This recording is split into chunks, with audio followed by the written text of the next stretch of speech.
These webinar sessions are made possible by the Robert Schaukenbach Foundation, Common Ground USA, Henry George Institute, Earthsharing Associates, and donations from Gib Halverson, Sue Hansel, Mark Sullivan, and Osamu Uhura. And we have with us today Matthew Downhour. I had not met you prior to this, but I saw that you had several articles in different organizations. Some of them were just in the Schaukenbach page, but some of them are outside groups that I think have a bigger following than we have.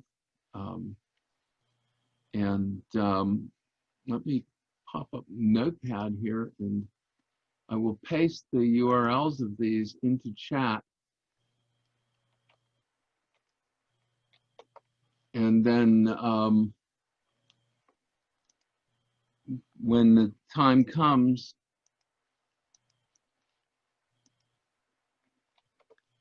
I will put them on YouTube as well. Great. I don't know if I got them all or not. It ends with HT, which makes me think that I didn't get them all. Makes me think chat cannot accommodate that many perhaps. Yeah. This looks good. So we've got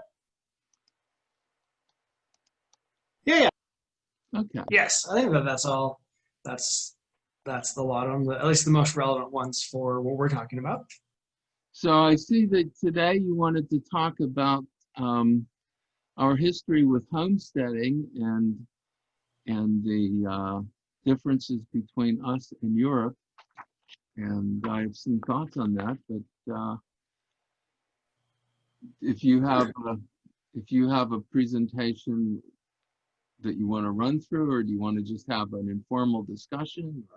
Yeah, it can be kind of free flowing. I think that I mean the sort of the crux of it, or why I think it's an interesting topic anyway, is really the way that it's such an important part of how Americans imagine themselves. And it really is a part of American history. The Homestead Act and similar like land dividing.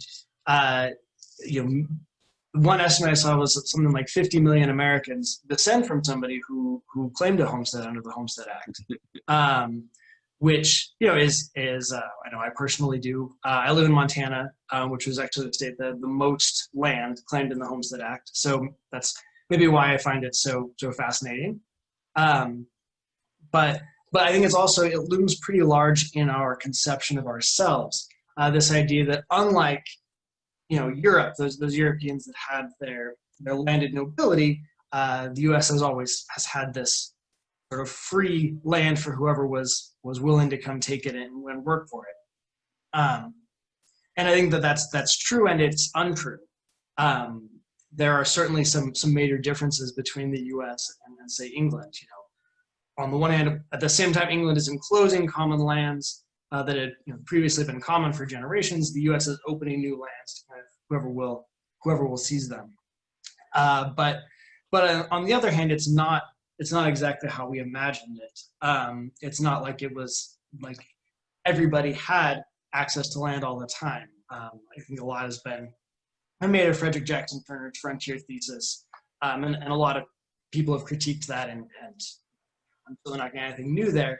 But I think it's still kind of relevant to keep in mind that has always been in the history of the frontier sort of complications there as far as who was eligible and who wasn't to get that land, as well as the role that property and land speculation played throughout history, throughout the history of the United States, and the way that our land division is probably not as egalitarian as we like to imagine it. And I think that has repercussions that once we realize that the division of land was sort of a political and economic process, and not quite as clean or as fair as maybe some more right-leaning libertarians would like to describe it. that sort of impacts the way that we see our own history and where we are today and how land functions today. So that was sort of just the basis of why I found it interesting and why it's something that I've written about a couple of times. As I should also add that I teach history, or I tutor history. I ran a history department in my company that I work for, and so I'm constantly teaching this, and so I see, dozens of textbooks. So I get to sort of see how this is taught and what's taught and what isn't, which is also, I guess, contributed to my interest in exactly this topic. And when you see it, and you see the way that it's presented to students, and that's, for most people, that's the last time they're going to think or look at anything about American history is their high school class. Sort of see the ways that it's taught, and you see the accuracies and the inaccuracies, and just the omissions, I guess. Probably omissions more than inaccuracies, really, like with so much. Yeah. So that's my interest. I sort of was curious about your what you thought. You've read some of the articles, I guess. Yeah, and they were not, didn't zero in on this history particularly. They were about land value tax and stuff more general to that. Yeah, I think that there's a connection between the history and not the practical. I think there's, when you talk about a land value tax, people will approach it from sort of a justice perspective and a practicality perspective. I think that both are important. I think that discussing the way that land ownership came to be is important, though, when you're having that sort of justice discussion of, the basis of a land value tax is that land value is created by the community, not the individual. And probably on the right anyway, the strongest opponents of that are, your Murray Rothbards, your Ayn Rands, who would argue that it's the individual who gave the land value when they homesteaded it or when they enclosed it. And so I think that's why I think that the history is important, because it does directly relate to how we envision where that value came from, and thus who has a proper right to it. Mm-hmm. That makes sense. Yeah, I've been looking at, there's a wonderful book by Daniel Friedenberg, and he's more of a socialist than a Georgist, but he did a great study on, it's called Life, Liberty, and the Pursuit of Land. And he looks at land during the colonial era, land speculation during the colonial era, and also in the early United States. I don't know quite how far he goes because I didn't finish the book, but it seemed like it was all pre-Civil War kind of stuff. And the interesting things were that, one is that George Washington's brother was in a partnership with Governor Dinwiddie to go on this land speculation expedition into French territory, which was, I don't know if it was absolutely forbidden or frowned upon by the British government, but the British government, neither the British government nor the French government wanted the French and Indian War to extend to the Americas, or the 7 Years' War, which was the European, British, and French War. And they didn't want it here. The French didn't want it here because they knew they would lose here. And the British didn't want it here because once the French were gone, we didn't need the British government anymore.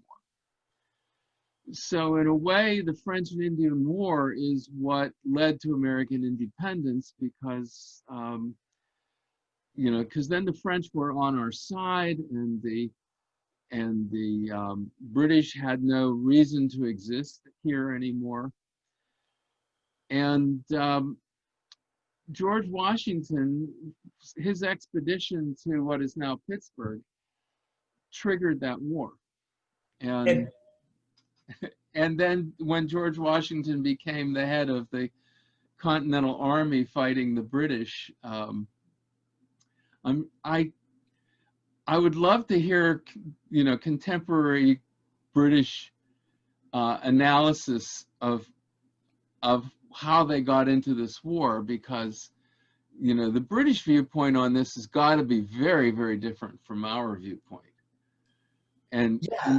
they've certainly come around to accepting it, but I'm sure if there's some British history books that would give us, you know, the side of the story that we scrupulously avoid.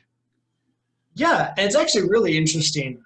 You know, I was looking into that a little bit. Most of what I had written out previously was like the Homestead period.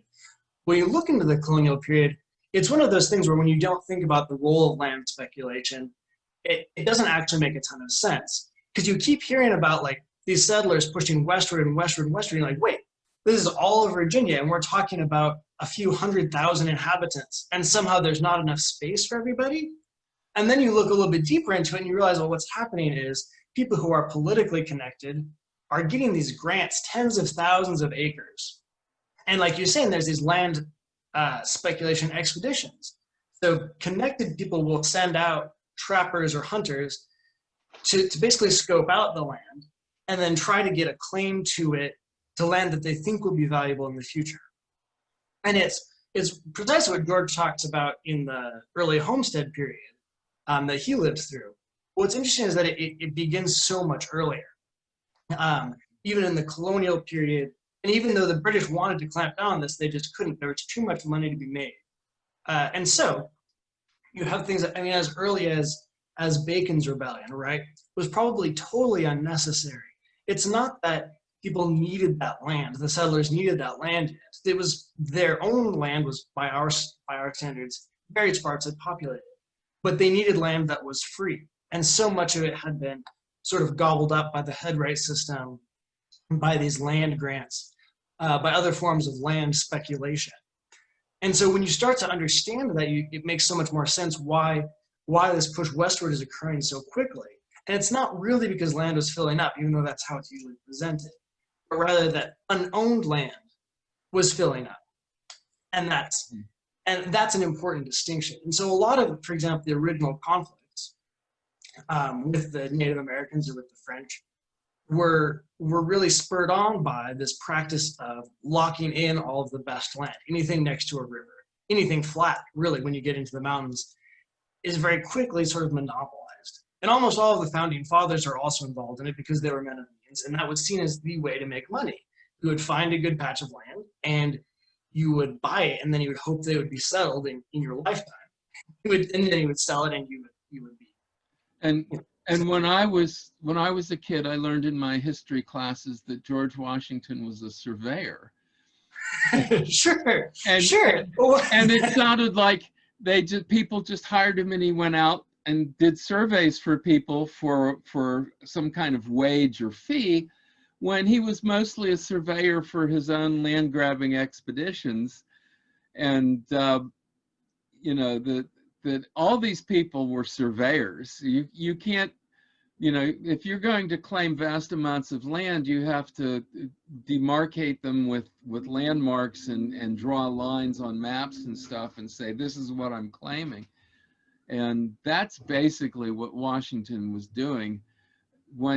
When he died, he was the biggest landowner in the United States, and no European king had as much land as he had. Right.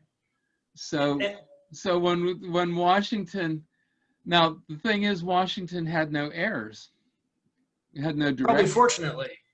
Yeah, because you know, people said they wanted to make him king, and he refused to be king. And you know, Hamilton, I'm sure, wanted to make him king because Hamilton was big on monarchy, but he refused to be king. And it was like, well, why should he be king? He has all the benefits of being king without the aggravation, which is a lot like what the great lords had. You know, in England, is that the great lords were originally responsible. The landlords were the government, and they eventually converted their territorial responsibilities into territorial ownership, and then started sloughing off the responsibilities onto burghers and sheriffs and you know, England had a good bit of democracy. We think that we invented democracy, but in England there were local elections, and people were elected to be various things. They had nothing above local, but there Right. were people elected in England at the time of our revolution. And so, yeah, so I think what we find is, around the time of our revolution is that sort of just gets swept under the rug is like there was always resistance to this system. There were always people who didn't. The speculators were probably the most hated people on the frontier because people they understood that this is what was causing them to have to move further and further into the woods or higher and higher into the mountains or into the swamps. But of course, for the first several decades of independence, what did it matter? Because the people who owned land were the only people who could vote anyway. And so this resistance to speculation was kind of blunted by that fact, by the way that the political system was set up. And it's once you get into the 1840s and the broader electoral participation, at least of white men, it's very interesting that one of the primary reform movements you see is to try to put an end to this speculation. That this was a really popular rallying cry was that somehow we need to end, and they called it the land monopoly. It's a very old term, but that was seen as one of the great evils that they needed to amend. But how much of a chance did that have until you had more universal suffrage? And so that would you can sort of see the beginnings of the Homestead Act in these various party platforms that existed, well before the Civil War. One of the earliest that I found, and they may have existed earlier, one of the earliest I found was the Liberty Party in 1848. Sort of this very radical, a more radical version of the Free Soil Party. That not only opposed the expansion of slavery, but was an actual abolitionist party. It also argued for an end to land monopoly. And so that's one thing that Frederick Douglass, for example, in his paper, persuasively argued for. He was one of the founders or big supporters of this party. Was that land should be available to everybody. And their version of it was very extreme. So this is in 1848, and what their platform was that the right of every human being to land, light, air, and water will be universally acknowledged as perfect and absolute as his right to his body, which is again sort of a proto-Georgist view of land, that it is so integral to human survival that it shouldn't be bought and sold on speculative markets, right? That it needed to be more broadly available to individuals, and that by the time universal suffrage had rolled around, universal white male suffrage had rolled around, this became something that was actually maybe considered radical, but it had some real support because settlers had seen what happened, that they had seen how land speculation kept huge portions of land unused, even while and forced them further and further west when there was perfectly good land that was just waiting to be sold or waiting for the price to rise to a value that they were never going to be able to achieve. Yeah, it's interesting that the property qualification started falling away, but quite often it only fell away in name, because they, like in Pennsylvania, they stopped saying that you had to own a certain amount of land, and they replaced it with you had to have paid at least $50 in taxes. Well, the only tax was property tax. The only direct tax was property tax. So there was no accounting for the things you purchased that had tariffs on them. so if you had no property, you still couldn't vote, even though there was no longer called a property qualification. It was a qualification that you had to pay a certain amount of tax. And these qualifications were not completely swept away until after the Civil War, because so many people without property had been drafted and forced into service in a war that they had no vote in. And that was their argument for saying you cannot have any kind of property qualifications, direct or indirect, if you expect us to be fighting in these wars. So universal male suffrage, because after the Civil War, it was no longer white male, it was universal male suffrage. But it came with universal draft obligation. And when universal women's suffrage came, it came with no obligations at all. And the same thing happened in England. Universal male suffrage didn't happen until universal male suffrage and women's suffrage came at the same time, because of so many men dying in World War I. And the women's suffrage movement prior to that didn't want suffrage for men without property. They only wanted suffrage for women with property.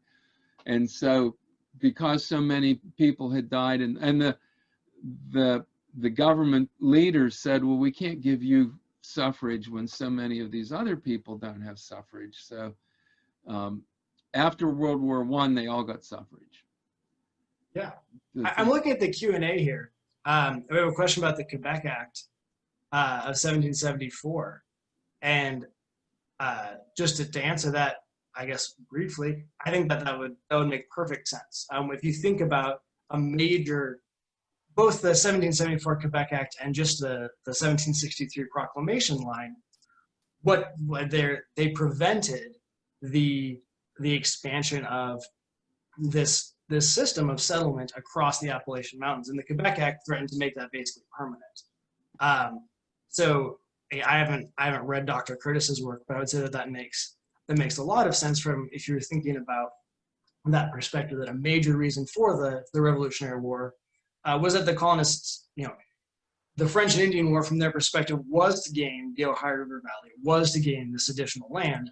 And then here you have the Proclamation, and then you have the Quebec Act that threatens to lock that away from them permanently. And the Quebec Act would have introduced, or would have maintained, the French legal system in that territory as well. And so probably made it much more difficult for this pattern of settlement to expand across the Appalachians. So I find that's an interesting thesis, and it makes perfect sense when you think about, just more broadly, a major reason for the Revolutionary War was, whoops, you froze. Is that many of the colonists felt like they were being limited in where they could go and expand. Just to answer that question, James, that seems like a compelling thesis. I haven't read it, but it seems quite reasonable. I think there were many. I think most of these things have complex reasons. That a lot of merchants, we were issuing our own currency. We were issuing colonial scrip, and the Bank of England got the British government to shut that down. So we had to all go into debt to the Bank of England in order to use British pound notes. And so that was a major factor. And it turns out that it was the North, it was mostly New York and Massachusetts that was hot for war, and Pennsylvania to a degree. And that the South grudgingly came along and joined the revolution, but they were not that hot for the war in the first place. But they all practiced land speculation. And one of the big things about slavery, the Liberty Party was more of an anti-slavery party than an abolitionist party. And the difference between the two is that the abolitionists genuinely had compassion for the humanity of the slave. And the anti-slavery movement generally resented the effects of slavery on the general political system. The anti-slavery movement hated the slaves as much as they hated the slave owners. The anti-slavery people did not want slaves coming to the North. The freed slaves people would escape slavery and they'd come to the North. And even if they had bought their freedom and didn't have to be sent back to the South, they couldn't stay for more than 14 days in Connecticut. They couldn't stay in Indiana or Ohio.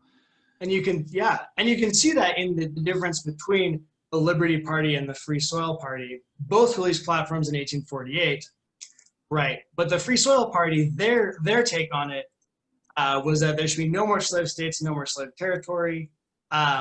They said, let the soil of our extensive domains be kept free for the hardy pioneers of our own land. Their position was, much less radical. The Liberty Party was, they said that was a much smaller, more radical party. They opposed slavery and land ownership generally, or land monopoly, but so they might have been closer to abolitionists. I know William Lloyd Garrison wanted nothing to do with political parties at all. Indeed. So Garrison wouldn't endorse any party or any, which was actually surprisingly common. A lot of the more religious members of those movements would not participate in politics. Douglas supported the Liberty Party initially, and then of course by 1860 sort of begrudgingly said, okay, well we can support the Republican Party because it seems like our best bet. But it certainly was not his first choice by any means, for exactly the reasons you're talking about. A huge part of the goal of free soil was to keep slavery and really Black people out of the West. Like you said, a lot of the people were not motivated by any particular compassion, but rather by desire not to compete with that source of labor.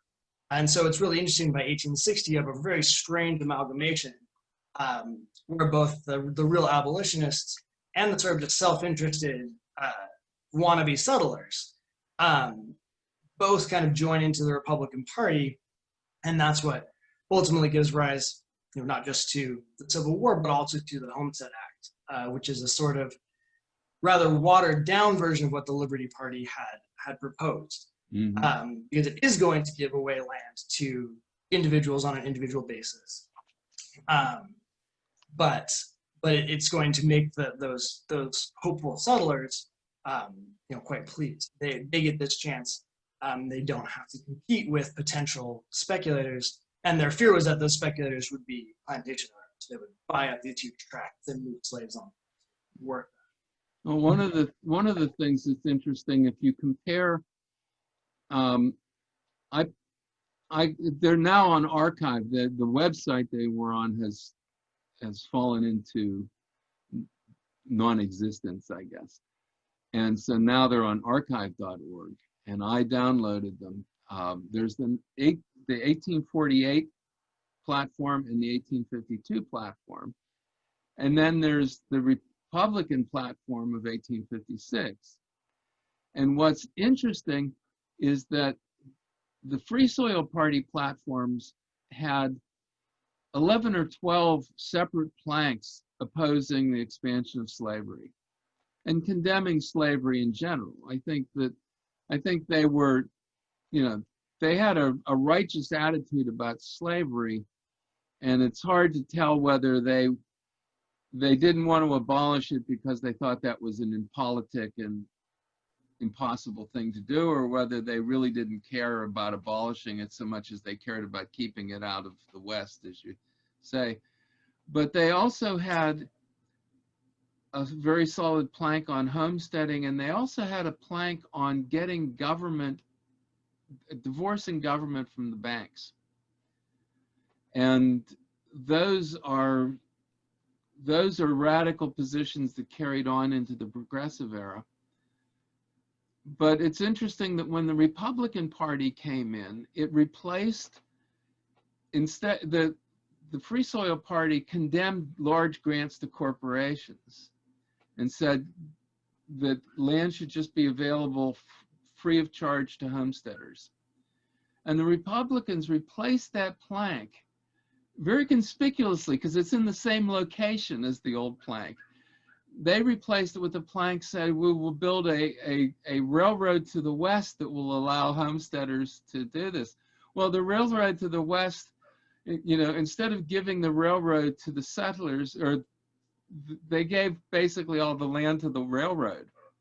Right, and that's so that, and that is exactly. It's very interesting that you go from a radical and, like I said, sort of proto-Georgist view of land to one where, yeah, there's this. Okay, well, we've got a homesteading, but also we're going to give away about half as much land as was given away to homesteaders was given away to railroads. And of course, as you probably know, a lot of it was checkerboarded, so that anywhere you homesteaded, you were between different lots of railroad land until they sold that land. And so, and the railroads bought up some of that land as well, so that they had both sides of the rails. And then they located, you know, being near a railroad isn't any advantage unless you're next to a railroad depot where something will actually stop and let you on, or you know, take your grain or whatever. So the railroads very much dominated that.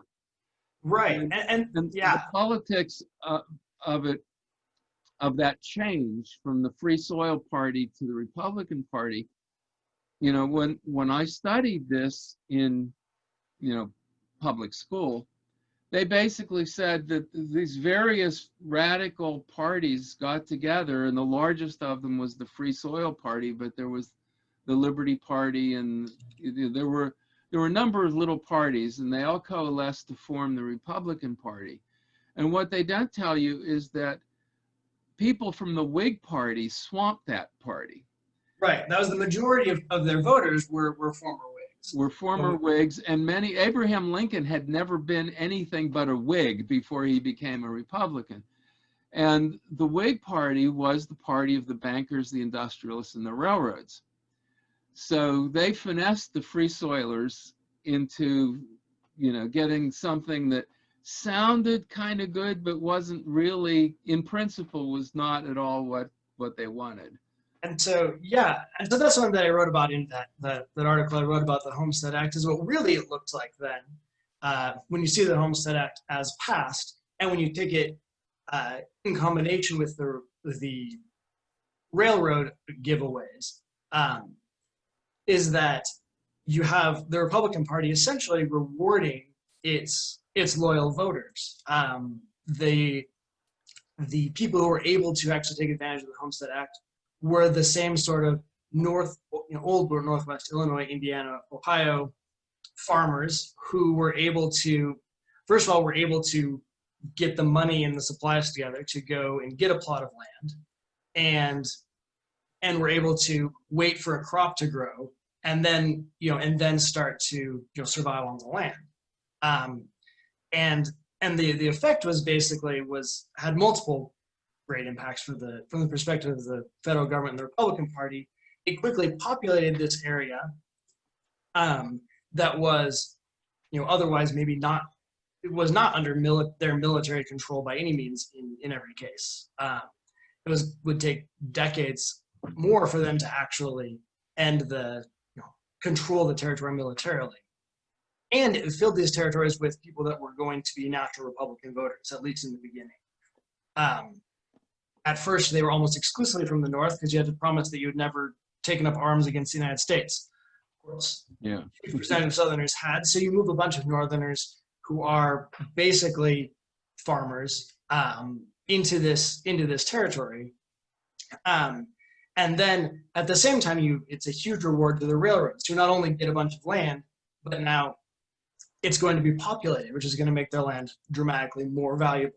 It would be, basically impossible to have a profitable railroad if you only went from Omaha to Sacramento and there was nothing in between. It's not practical today, and it wouldn't have been practical then. And so it's a huge reward for the railroads, and as you said, for the banks, who all of these were critical financial components of making the Whig Party, and therefore making the Republican Party what it was. And you see George himself writes about that. I think he specifically talks about it in Justice, the Object of Taxation. No, in Free Trade or Protectionism. Talks about how the Republican Party, he of course supported abolition, but that the Republican Party was largely, in his view, and I think in an objective historical view, became largely captured by these interests and was largely defending or promoting these interests, the railroad, the banks, in a way that ultimately caused George to become a lean Democrat when he wasn't running as part of his own party. And so that's I think another thing that's maybe misunderstood or not appreciated about the Homestead Act is that it's part of a broader program. And it's a broader program that had a portion that was sort of an appeasement to the settlers who had repeatedly seen themselves competing with speculators. And so on the one hand, it did curtail that speculation a great deal. Not that none of it happened, and of course the railroads were actively part of it, but it reduced the importance of speculators. But at the same time, it very much served as a way for these other interests to strengthen their control over the economy and over the country. And of course, the result was that between Abraham Lincoln and Woodrow Wilson, there's only, I think, one Democratic president. Cleveland elected twice. Beyond that, they control the country's politics pretty much exclusively on the national level, and then they give the South away. So I feel like that's a very important understanding, and it sort of makes you think twice about when someone like Murray Rothbard or Ayn Rand, sings the praises of the Homestead Act as this great libertarian act of letting the people take this valueless land and give it value. The value was well known, it was well appreciated. It was just a matter of how would that value be divvied up in a way that would form or reward a viable political goal. Yeah, and they not only gave their land valuable value, they gave all that railroad land value. That was right. That was the point, and this is what they don't understand is that when you improve land, you're giving value to the surrounding land. You're not just giving value to your own land. The value of the improvements you make are capital. That's a capital value. It's not a land value. And all the classical liberals understood that. And the people who call themselves neoliberals, now the socialists call everybody who doesn't like socialism a neoliberal. So the word has lost its meaning. I mean, they started calling Bill and Hillary Clinton neoliberals, and Bill and Hillary Clinton are big government warmonger foreign intervention types that the actual neoliberals would have hated. And the people who called themselves neoliberals were basically Hayek and Friedman and Nozick and the people who are at the beginning of, I call them neolibertarians because because they define a shift. If you look at libertarians prior to them, they all were critical of the monopoly of land. And Albert J. Nock, Frank Chodorov, both of whom were working with the Henry George School. My understanding is that Nozick as well was of that school of thought, that essentially Rothbard was wrong, and really the Lockean proviso was an appropriate proviso, that if land is fundamentally limited, you can't just go out and seize it by putting up a fence, whatever improvements you've done. And it's interesting to watch neolibertarians try to dismiss the Lockean proviso or misinterpret it deliberately. They will say, well, it only applied at the time when you were first appropriating the land. I said, well, then it's meaningless, because obviously when you appropriate the land, there's other land almost as good, at least for others, or else that land would have been appropriated by somebody else. So if you read the Lockean proviso carefully, just search on the word already, because it talks about a person wanting to claim a share of land that is already improved. And he said, no, that claim is not valid if there is still enough and is good left to others. So the stricture that there must be as good left to others is a continuous stricture. I compare it to getting on a bus. If you get on a bus and the bus is empty, you can sprawl out over the seats. You can do what feminists hate is called manspreading. You can set your packages on other seats and everything. And you can take up, 3 or 4 or 5 seats. It's no big deal. But if the bus starts to get crowded, you have to start gathering up all those things and putting them on your lap or under or between your feet or something. So your right to all those spaces was fine when there was enough and was good left to others. But when that's no longer the case, you have to start giving up those spaces. But of course, what happens, in practice in land, it's as if you went onto the bus when it's relatively empty.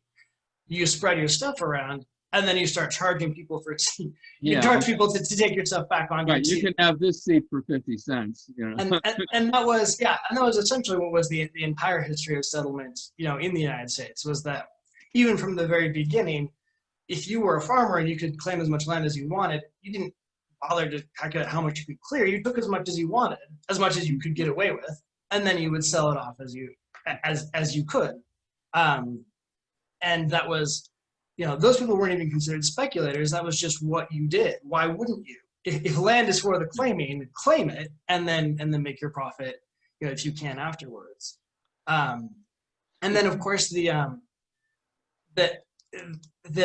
what people I think maybe don't realize is that this was well known. I mean, people have made millions of dollars off this land before it had ever been claimed. You look at the first millionaire in American history, as John Jacob Astor. He made his first millions on the fur trade, right? There's this massive continent. Nobody owned it. You could just go and you could trap as many beavers as you wanted or pay other people to do it. And there you go. He gets $1 million. His subsequent millions he makes by buying Manhattan. He's just buying plots of Manhattan and then sitting on them. Yeah. And so this is the Manhattan migration went northward. So he was selling land in southern Manhattan by the square foot, and then buying land in northern Manhattan by the acre. And so he always had a band of land that between the very rural northern Manhattan land and the urban southern Manhattan land. There was this belt of land that was his, that people farmed and stuff, but they farmed for him. And as the thing moved on, he just became fabulously wealthy. And so that's what George talks about in San Francisco. It's what he talks about repeatedly. So this whole idea that the land was valueless, or even that the value was discovered by these pioneers, is just, it doesn't hold up to any kind of scrutiny. People were going to great lengths to seize and claim land well before the Homestead Act, if they could. And in fact, most of the good, urban locations had already been claimed by somebody else by the time the Homestead Act comes in. And so that's one of the sort of the last thing, or the last part of the story that I write about in my article about it, is the homesteaders in the states where there was a lot of homesteading for several decades after the Homestead Act were loyal to the Republican Party. You look at Nebraska and all these new states.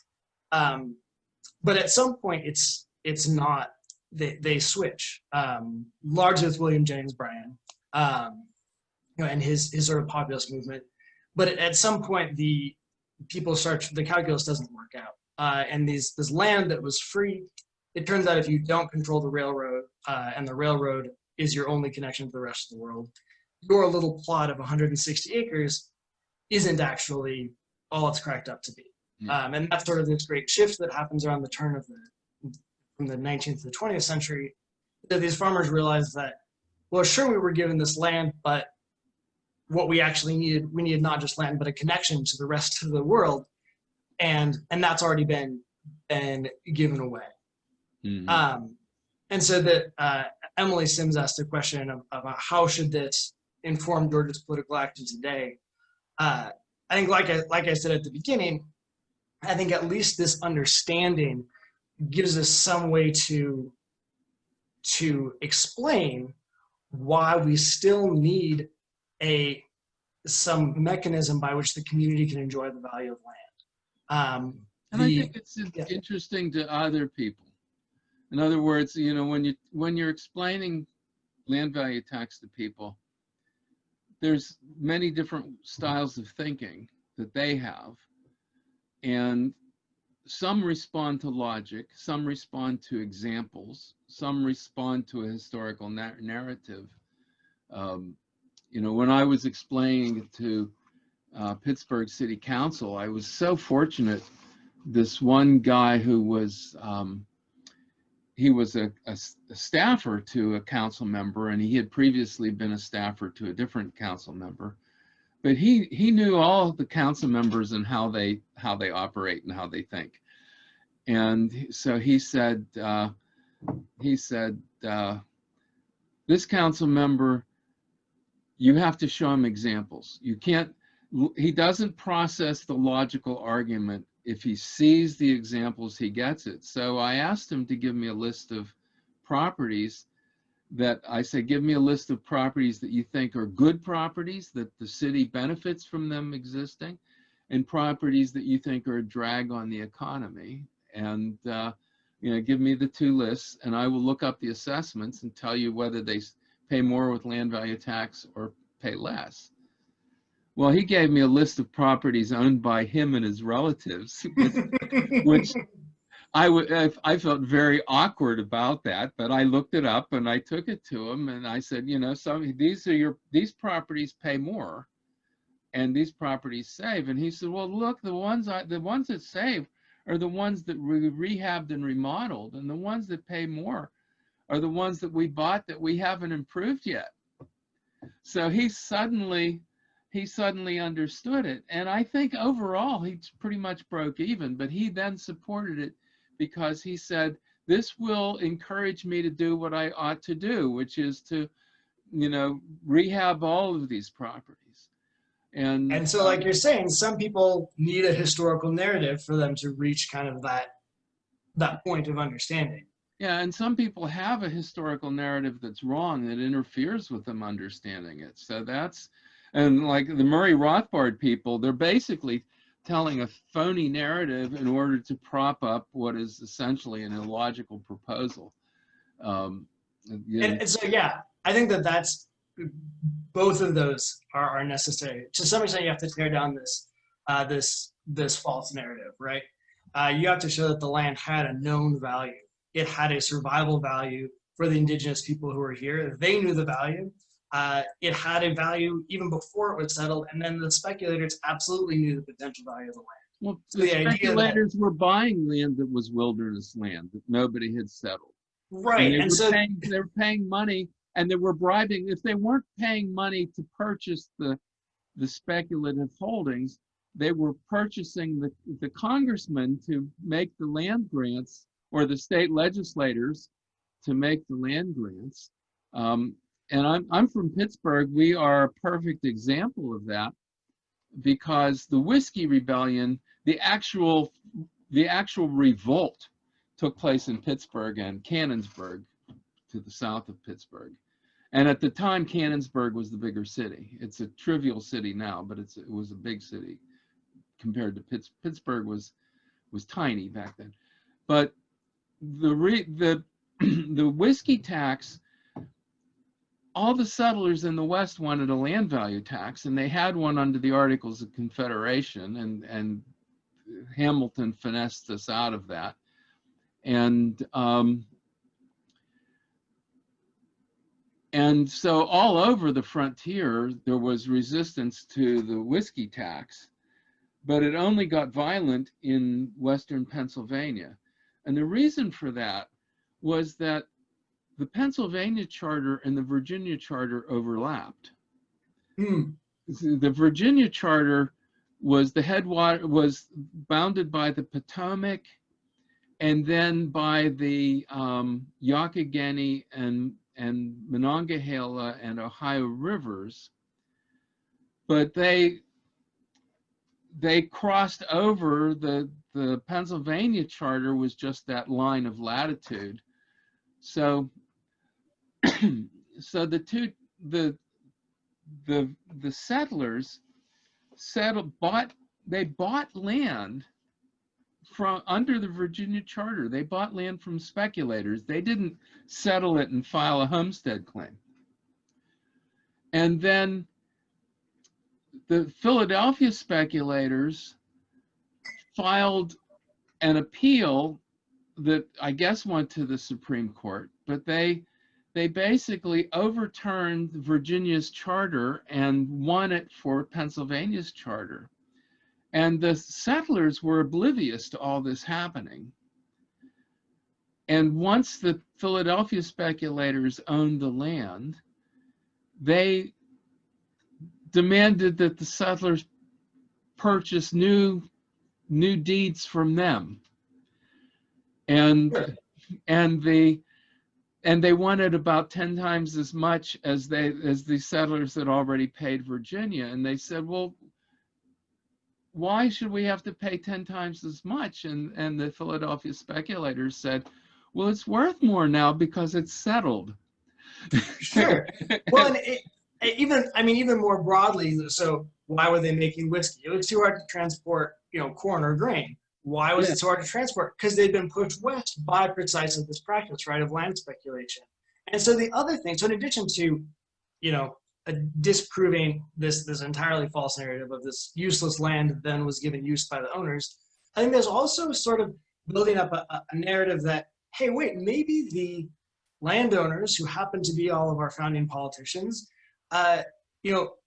maybe they put their thumb on the scale in the way that the country developed. And so, one of the big, I was just in a discussion today where someone was like, well, but the Constitution doesn't have a land value tax. The Constitution says direct taxes.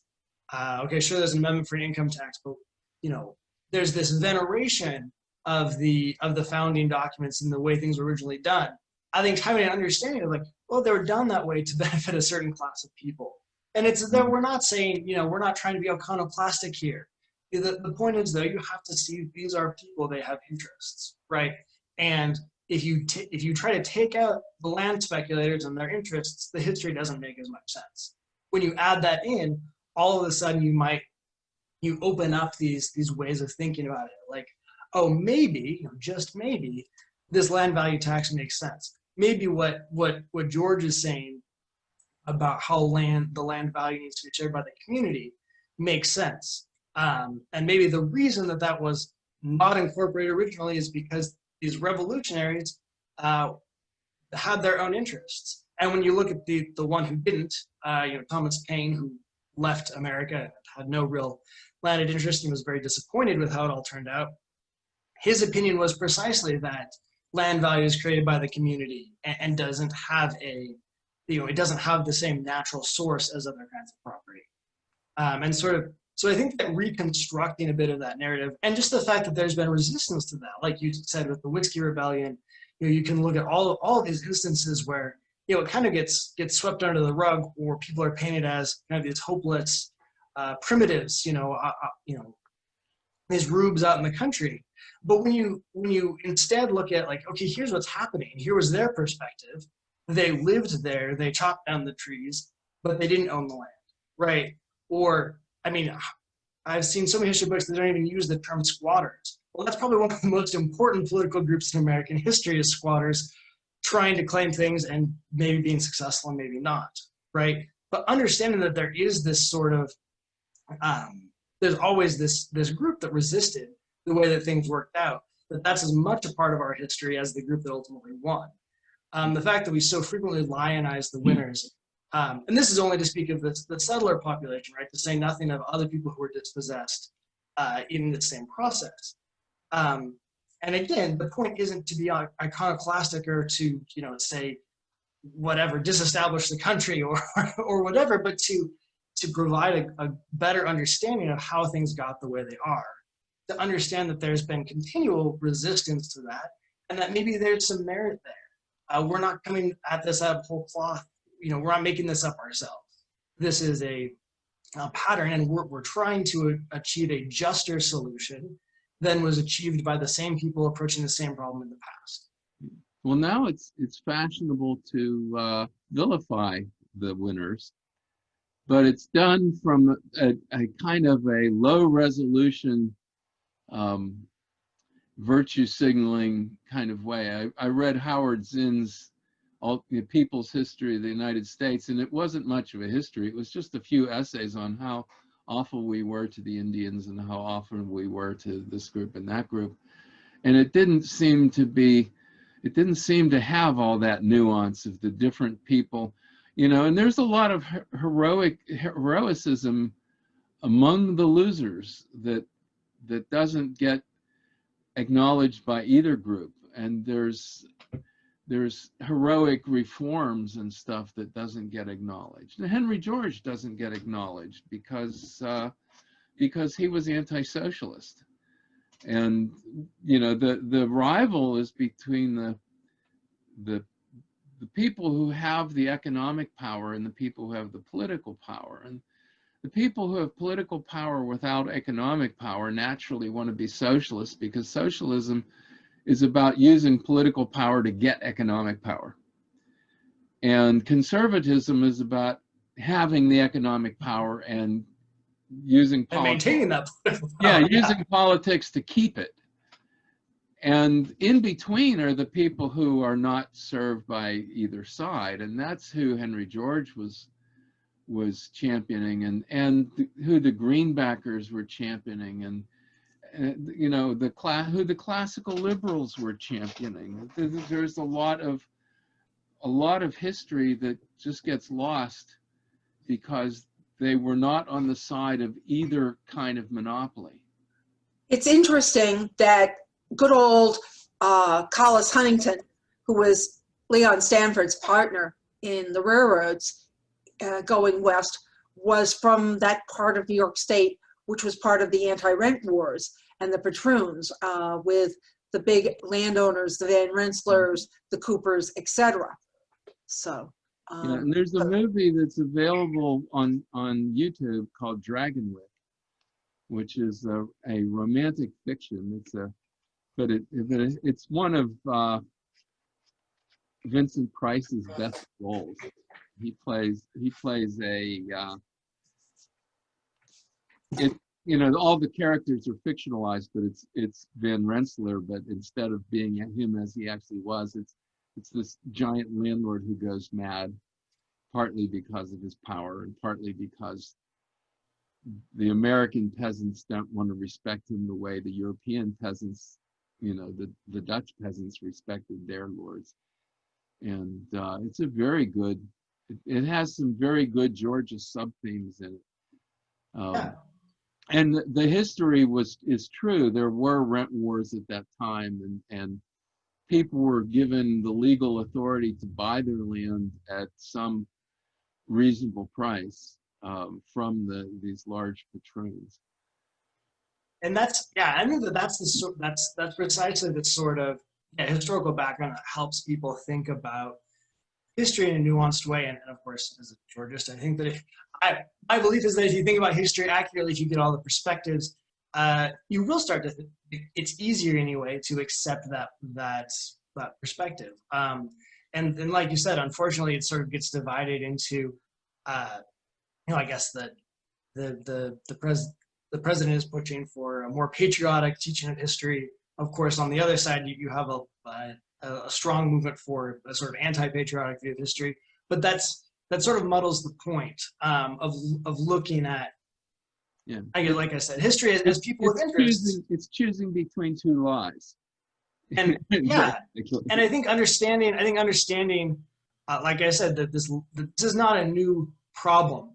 Who should profit from the land? The inevitable rise is not always inevitable, but frequently land values rise. Well, who should collect that windfall? And I feel like for too many people, just the assumption is just like, it's got to be the landowner. It's always been the landowner. That's just the way things work. And if you don't believe it, you're a communist. But I think pointing out that that's not that's not how it's always been seen, and that this has sort of been a consistent theme in U.S. history where, yeah, it usually was the landowner. Let's look at how they got to the landowner and how they made sure that they were the ones who reaped that windfall. I think that better understanding of the history makes it easier for people to see the same themes repeated today and maybe imagine a different way that they could go. Maybe it doesn't have to be, go the exact same way. Look at, if in 1848, people could propose to actually dismantle a land monopoly rather than sort of the compromise that they came to. Maybe we can imagine that again, and it's not un-American, and it's not impossible. It's been imagined before. It just didn't turn out that way then. There's no reason why it can't work and turn out in a more equitable way. Well, that see if I don't see any more questions. I see some things in chat, but I think that's all the questions. Yeah. Would love to answer more questions if people there's have them, something in chat that says, can you, Bill Frambach, no, we can't hear you. We need to, if you have a question, you need to put it in the Q&A, click the Q&A button and go Perfect. to that. Yeah, so Mark Sullivan has a comment too. I think that there's a lot of productive conversations to be had with people who, especially in U.S. history, these land reformers are often sort of categorized as socialists, and so many people who think of themselves, or they're sort of exploring their political beliefs, when they see the unfairness of land monopoly, their conclusion is, oh, I must be a socialist because I see this as this is hugely unfair. In fact, I was reading the Jacobin. They were trying to, of course, sorry, he's a very classical liberal. But their evidence was what Frederick Douglass wrote about land monopolies. He opposes land monopolies and the excessive accumulation of wealth. I think that's a conversation we need to have. You're right, he does. And a lot of people did. But here's the difference. They didn't see that building up capital was unjust. He specifically says, go build up capital, make yourself a business. But he recognized the unfairness of the land monopoly. That doesn't mean, and so people who identify as democratic socialists, I think many of them are like, well, yeah, but I support small businesses. I support people owning their homes. Okay, so let's talk about that. What seems unfair to you about capitalism? What seems unfair to you about classical liberalism? Aha, a lot of the time it's, well, I don't think it's fair that land or natural resources are owned by corporations. And that's where we can say, yeah, I totally agree. Let's look at that in history. This hasn't always been an exclusively socialist position, right? There has been a strong, and I write a lot about conceptions of liberalism as not just something that conservatives and socialists hate, but a real belief system that has real accomplishments. And this is one of them. There's a very strong tradition in liberalism of respecting people's property and their ability to invest in capital, but also distrusting the idea that they should be able to do the same with land, that understand that land or coal mine is fundamentally different than a store or a workshop. So I think that that's a place where there's a lot of opportunity to reach out. And you do that with examples, like you said, you do that with logic. I think you also can do that. You can also do that with history, right? That you can. So as Mark Sullivan was saying that many of the goals that are currently pushed by socialist parties were George's goals, eliminating poverty, right? Today you say I want to eliminate poverty, and that's supposedly the mark of a socialist. But George believed in that, but he believed in a different way to get there. So reaching out, I think, to democratic socialists and people who identify that way or think that way, we can do that on the basis of common goals. We can do that on the basis of a more nuanced understanding of history, that it's not just socialists and capitalists. And that would sort of be my answer to that, if that helps answer you, Mark. And And of course, as a history teacher, that's I like to believe that that's very possible in history, or through the examination of history and a better understanding of that can add that sort of nuance. You know, one of the things I wanted to mention was that Marx obliterated the distinction between land and capital, and so as a result of that, we talk about, you know, a person who owns an apartment building that's $9 million worth of building on $1 million worth of land.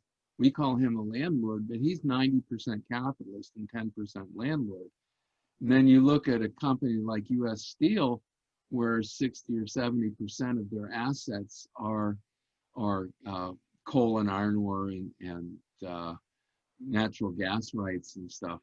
And we call them capitalists, but they are mostly landlords. And so many cases where people say, well, I hate these capitalists, but they're not capitalists at all. They're landlords. And that's kind of the point you made, but it takes it right to the meaning of the word, that Marx kind of redefined the terms. All of the classical liberals opposed land monopoly.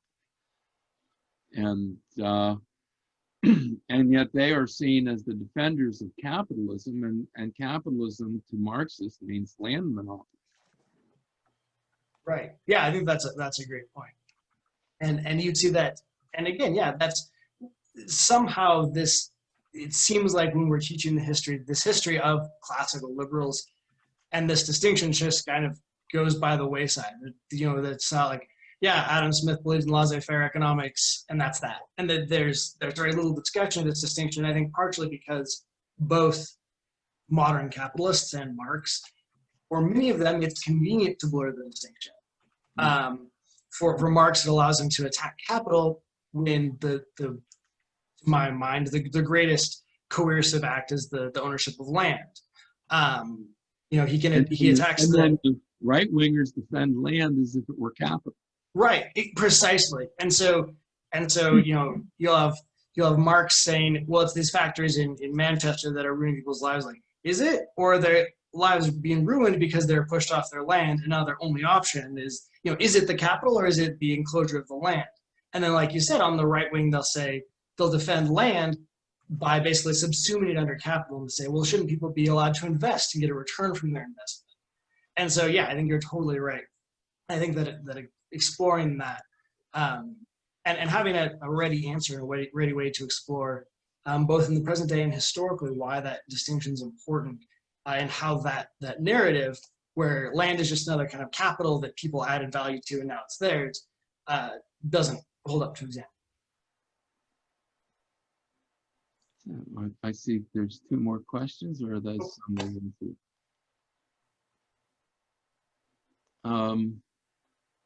No, that's just Mark complaining. Oh yes, I should have said the question verbatim so that the YouTubers would know what I was saying. That was an error on my part. I apologize. They know well enough, I think, and understood your answer. The question was inferred from the answers. So, and then Emily Sims asks, given so much wealth is being generated by intellectual property rents, is the emphasis on LVT warranted? I think that that's a fantastic question that would require probably a more legally minded person than myself to fully answer.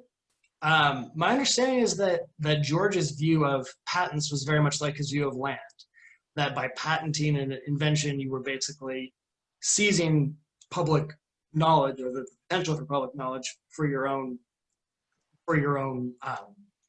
enrichment. I wouldn't say that the emphasis on LVT, though, is in any way diminished by the existence of intellectual property. I think intellectual property is that's a whole nother history to get into. And I'm not qualified to jump into that. But I think that, and I've never seen a good accounting of the value of all the intellectual property in the US, particularly the value that's not trademarks. I think trademarks are sort of different than copyrights and patents in that regard. But I think that it's just another extension of the same idea, although it's not precisely the same as land. I think writing off land, though, entirely doesn't really make any sense when you consider it still, and the value of land in the U.S. is probably at least equal to the GDP of the U.S. I don't know that intellectual property reaches those levels, and I'd be surprised if it did. So it's certainly another avenue that I think needs exploration. I don't think that it negates the importance of land, particularly when so many of the profits from intellectual property, if you look at the biggest IP holder, besides maybe Disney, but the biggest patent owner is probably Apple as far as value of patents. And you look at what Apple has done to the value of land in Cupertino, the value, all of this IP being concentrated in Silicon Valley, a lot of that value is still leaking into land. And you look at the value of land in the Bay Area. So I think that to an extent goes to show that you can never really escape the importance of land. Even if other resources like oil or IP are going to become also very prominent, land is always going to have that. And so it's always going to be important to sort of think about that. I think land is not so much the way people get rich as the way they stay rich and get richer. So, I mean, you made the example of Jacob Astor. He originally got rich on the fur trade, but then once he had that wealth, he acquired and traded on land. And even today, Ted Turner got rich off of his cable TV franchises, but then he became one of the biggest landowners in the country. And as a Montanan, I really feel that. Ted Turner owns huge swaths of Montana, or at least he did. I don't know if he still owns it. And Bill Gates, Bill Gates has agents buying up. They look for land where they can get special tax abatements.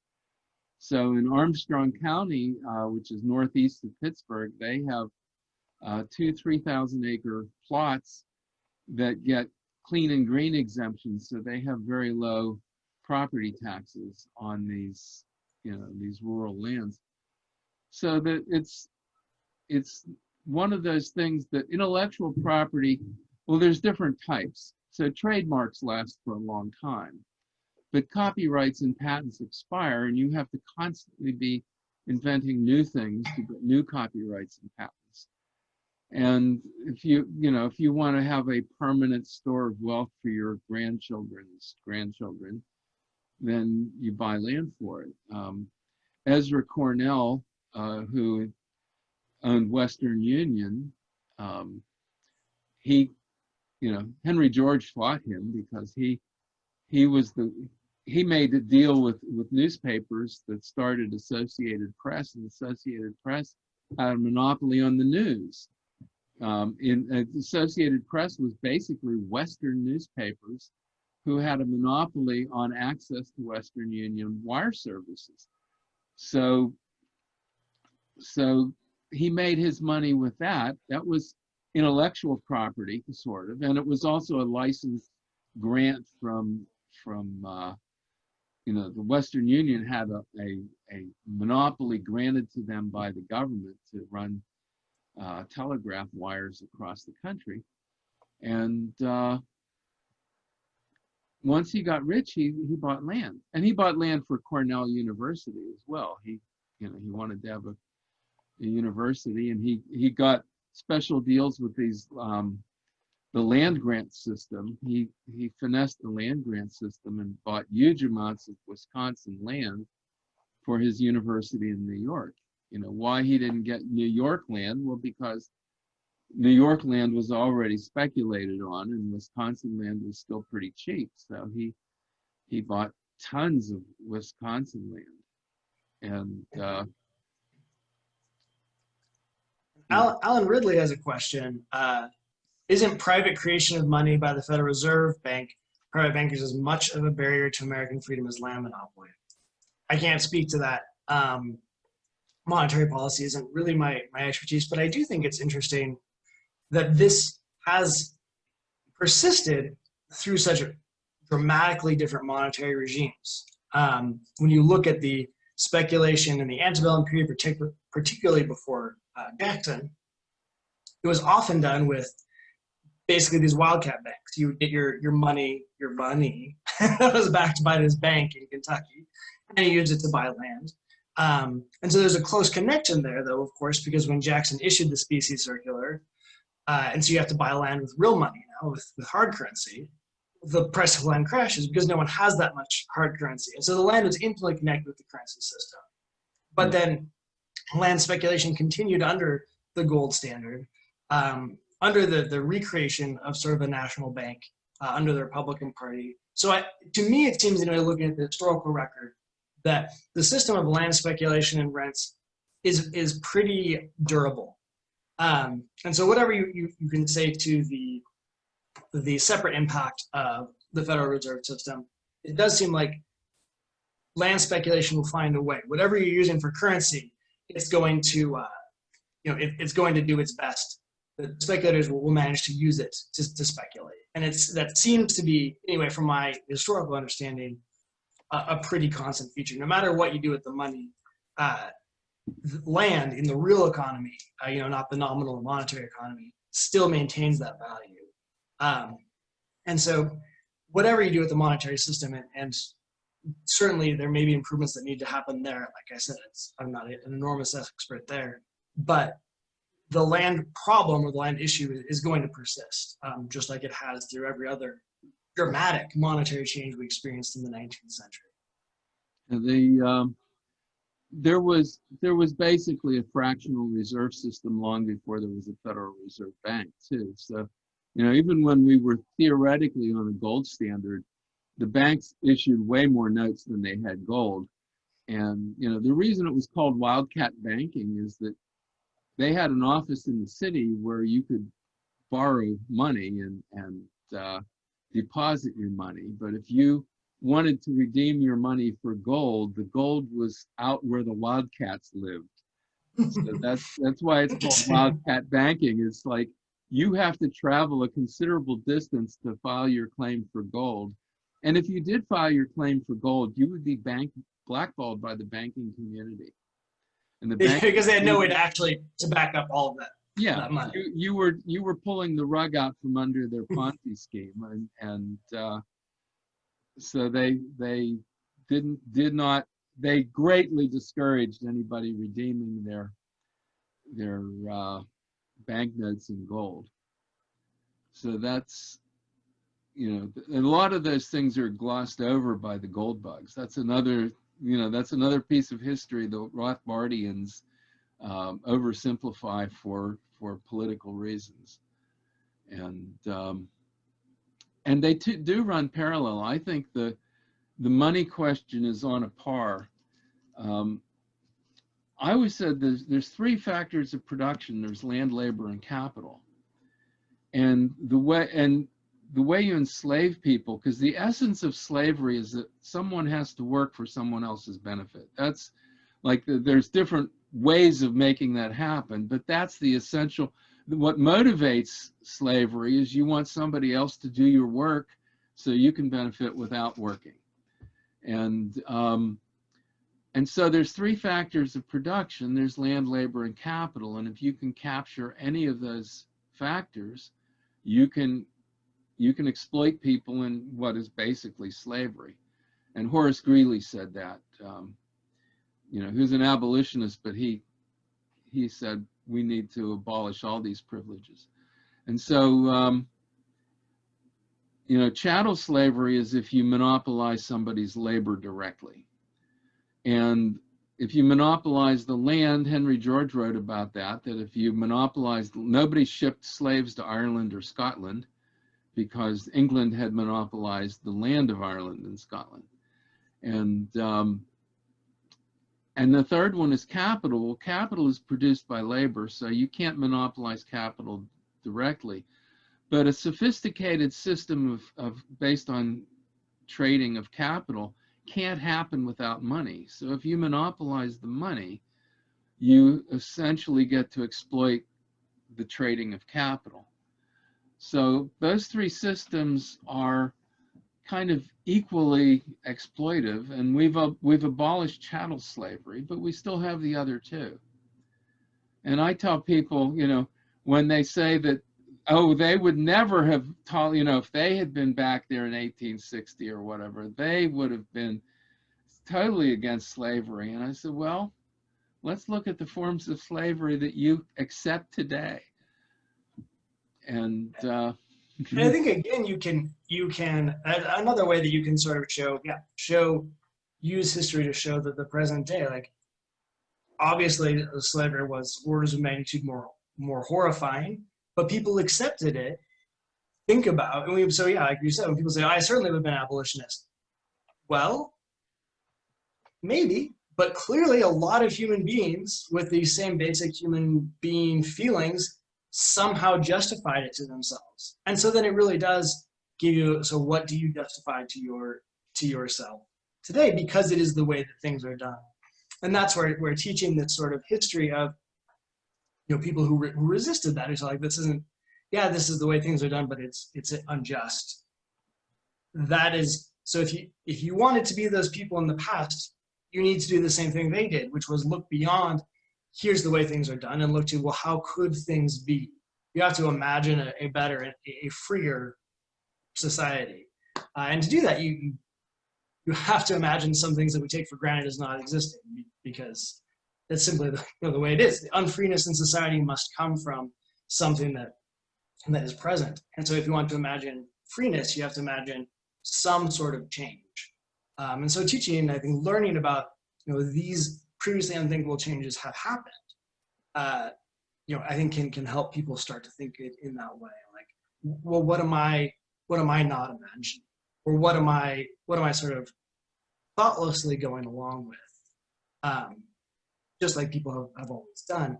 And what do I need to think about in order to achieve this better world? And I think that's one of something that almost anybody can take from Progress and Poverty, even if they don't buy all of George's theses. Is he's imagining a world that doesn't have these forms of unfreedom and doesn't have this, and doesn't have poverty, right? That doesn't have material deprivation. And it's very, I think the biggest obstacle to progress is the argument that, like, well, that deprivation is inevitable. I think that's where George is, one of the ways that George is so valuable, in just saying very forcefully, it's not inevitable. It's not the state of nature that we're in poverty. It's our failings as a society, or our inequalities as a society. And that if we can address those, it is actually possible to achieve the world that I would say most people say is utopian. And so yeah, seeing that people have always written about that, imagine that, move towards that, hopefully can inspire people to apply that same thinking today. What am I assuming is impossible, but could be? Anyway, that's my take. Again, going back to Emily's question, why is the history important? It can help us learn about these changes, can help us imagine how things could have gone differently, and thus hopefully help us think how things can go differently in the next